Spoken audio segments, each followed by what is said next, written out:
nation, our determination shows. We're the pride of South Australia, we're the mighty Adelaide Crows.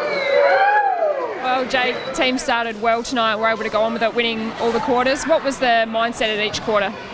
Yeah, I think obviously it was really good to be able to start well. That was one of our focuses going into the match, and obviously, as you're saying, four-quarter effort, it was just fantastic. And I think the best thing about tonight's win was even contribution, and also just not letting them score. That was a really big focus, and we come out and execute. I think we had 5 defenders over 20 plus posies. You've had a career high 30 and 13 marks, if in case you weren't aware. The defenders obviously have a bit of a licence to get a bit more involved under this sort of game style. Yeah, I think when you lock it in your half, it really helps the defenders because they can get they come off their man and support each other, and then obviously on the flip side get on the attack and really really drive the ball forward for the forwards, because when you've got Tex, JJ, Lynchy, Eddie in there, it's pretty good.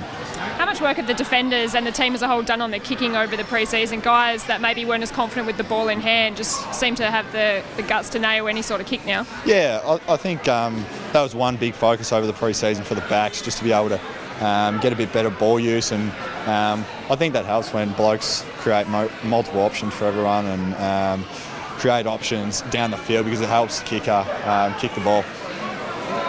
He said 30, straight into it. He said 30. 30? How many hand passes? 0? 2? And Matty Crouch, he wasn't even going to play tonight. He came in for Tomo and he's ended up just having 36. It speaks volumes of the depth of the guys pushing to get into the team. Yeah, absolutely. Matty's he's a really class footballer and a class character, and it just shows tonight when he gets his opportunity, he comes out and executes, and that's all we expect from the blokes that come in, and because it just helps us so much. And obviously Tomo had a rest tonight, and he'll be fit and fine for next week.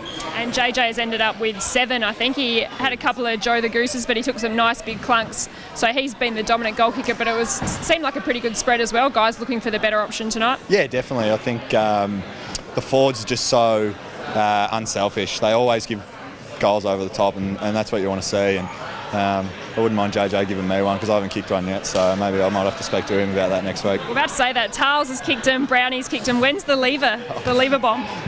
I had a go in the Gold Coast and unfortunately missed, and I also had one at Hawthorn I gave off to Seeds, so I've sort of claimed the one that Seeds kicked. But I'm not sure yet.